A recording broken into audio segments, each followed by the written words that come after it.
In today's video, I'm going to teach you how to log in or sign into your Grammarly account in just 5 minutes. Whether you're a new user signing up for the first time or an existing user eager to log back in, this walkthrough will guide you seamlessly through the process. First, open your preferred web browser and head over to the search bar. Type in Grammarly and hit enter.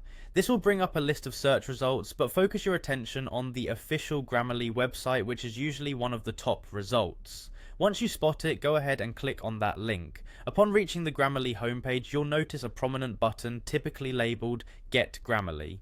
Clicking this will direct you to a page where you can create a new account if you don't have one already. Here you'll be prompted to sign up. If this is your first time, provide your basic information to create an account. It's a straightforward process where you'll need to input your email and set a secure password. Make sure your password is unique and memorable to ensure your account stays safe. If you're already an account holder, there's no need to go through the sign up process again. Instead, look for the sign in option, which will direct you to a login page. Start by entering your email address in the designated field. If you've forgotten your email or face trouble logging in, you can usually find help by clicking on a forgot password link or consulting Grammarly's customer support for further assistance.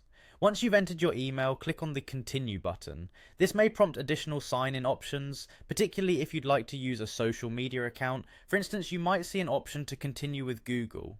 This is a convenient method for many users who want to merge their Google account credentials with Grammarly's services for a quicker login experience. After clicking the appropriate sign-in method, you'll be redirected to the Grammarly dashboard. Here you can access all the features Grammarly offers, like document editing, grammar checking, and more. It's that simple. You are now successfully logged into your Grammarly account and ready to improve your writing. Remember, whether you're signing up for the first time or logging back in, these steps are designed to make your experience smooth and hassle-free.